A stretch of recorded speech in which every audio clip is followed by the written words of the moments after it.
Hey guys, welcome back to the channel.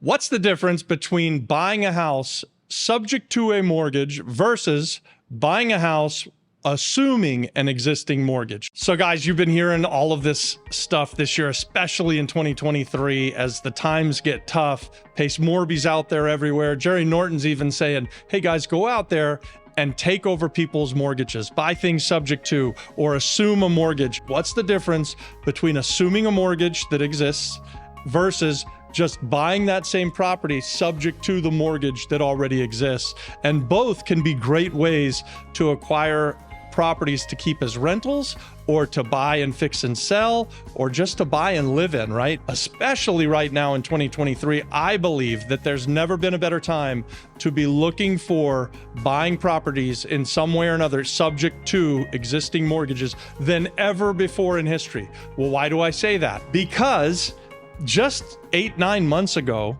interest rates were at historically low rates.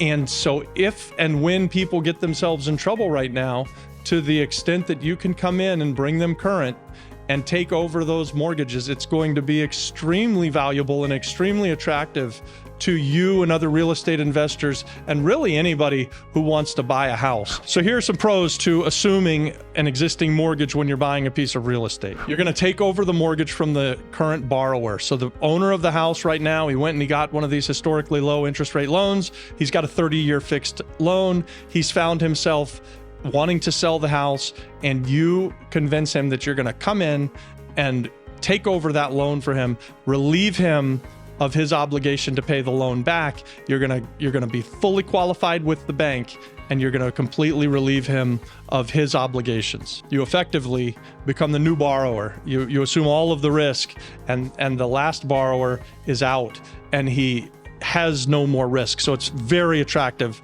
for the seller to allow you to assume the mortgage. It can be really, really beneficial, especially right now, because interest rates just 6, 8, 10 months ago were historically low. We talked about that earlier.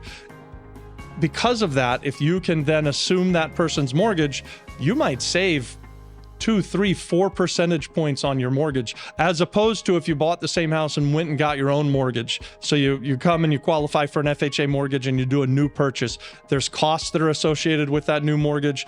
There's a higher interest rate today, absolutely, for sure. Like a good interest rate today might be 6%. A good interest rate 10 months ago might be under 3%. So you can see how valuable buying a house and assuming this mortgage could be. But you're going to save money on closing costs. You're going to be able to make these transactions in theory quicker, right? So if the bank allows you to assume the mortgage and you qualify and you do all of these things, it can be quicker. It certainly will be cheaper. So these are the pros. In the con, you have to qualify with the bank.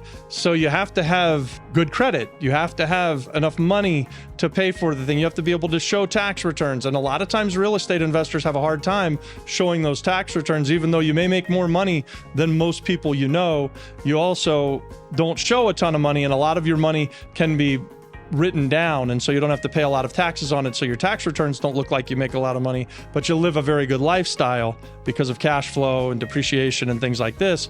You get great tax benefits and you get to write off your income, so it makes it harder to qualify for a loan.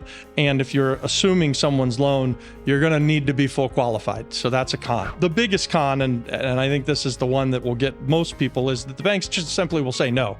Doesn't matter if you're the most qualified buyer in the world, the bank would rather sell you a new mortgage and lend you money at today's rates, especially today, where, 10 months ago, again, they might have been sub 3. Now today, a good interest rate might be 5.5%, 6% would be a really good interest rate. So the bank obviously would like to be paid off on that mortgage where they're lent at 3% and then re-lend the money to you at 6%. That's just common sense. So those are some pros and cons about assuming the mortgage that exists today. Now let's get into the same house and buying the house subject to the mortgage that already exists. First, let me define what that means. Instead of assuming the mortgage and coming in and qualifying and talking to the bank and jumping through all of the hoops, you simply say, listen, Mr. Seller, I'm going to step into your shoes. Your name, you're still going to be on the hook for it, but I'm going to put my money where my mouth is, and I'm going to start making the payments month after month after month. And you're not going to tell the bank anything. You're going to just buy the house subject to the existing mortgage. So when you buy a house with a mortgage that you're buying subject to, you purchase the property like it says, subject to the existing mortgage. The original borrower, he remains responsible for that mortgage. And so he's requiring and he's relying on you as the person who's stepping in and buying the house subject to make the payments on his behalf. And if you don't do that, you're going to screw up his credit. You're going to cause him to have a foreclosure on his name. He's got some liability. So just keep that in mind. And when you're doing this stuff, you need to do it with integrity and do what you say you're going to do and pay these bills. The pros of buying it subject to, it's really, really fast, right? Like, so you can come in, you can find a motivated seller who's got a mortgage that he took out 10 months ago, and now he's 3 months behind and he's in pre-foreclosure. He hasn't paid the bank in 3 months. He's on his way to a foreclosure sale. He's going to lose the house because he lost his job or he got a divorce or his wife died. Who knows why, but he's got some motivation. He's behind on his payments, and you come in and you say, listen, I'm going to bring your loan current and I'm going to take over the mortgage subject to.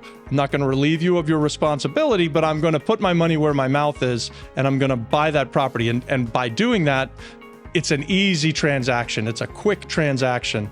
You get the benefit of taking over the low interest rate loan. He gets the benefit of not having to make the next payment and getting the payments that he's behind paid on his behalf. That'll improve his credit. That'll help him avoid foreclosure. There's all kinds of good that comes from it. You get to take advantage of the low interest rate. I think I've already said this, but there's just a historically low interest rate right now, going back even 8 or 10 months. Things were at sub 3 levels for a 30-year fixed loan. That was just absurd. That's practically free money. Actually, not practically free money. It's better than free money. If you had known about how bad the inflation was going to get, you would have borrowed as much money as you could at 3% interest rates, because the inflation has gone up to what they're admitting to, 6.5%, 7%. And if you're sharp, you know that it's really probably closer to 15 or 20% inflation. Another pro to taking over a mortgage subject to is that you get the credit for the time that the person has been in the loan. So they got their mortgage for a 30-year fixed or a 15-year fixed 10 months ago, 2 years ago, 4 years ago, whatever it is, and you now come in and step into their shoes, start making their payments on their 30-year fixed loan, and so you've got the benefit of those 3 or 4 years that they're paying. Now you're paying off that loan much quicker. It's far superior to going and getting a new loan and then having 30 years to go. You avoid the closing costs, the doc stamps, you avoid all kinds of costs by buying something subject to. Here are some cons to buying the subject to. So the bank, this is the big one, and this is the one that everybody in the world is afraid of. This is the boogeyman, right? This is the, oh my God, I can't do this because the bank's going to use their due on sale clause and they're going to call the loan due and they're going to force me to pay them off. So that has been a truth for 25 years. I've been in this business for 25 years. We've bought houses on occasion where we took things subject to. And never one time has the bank ever really called the loan due, especially if you're on time and you're making the mortgage payments.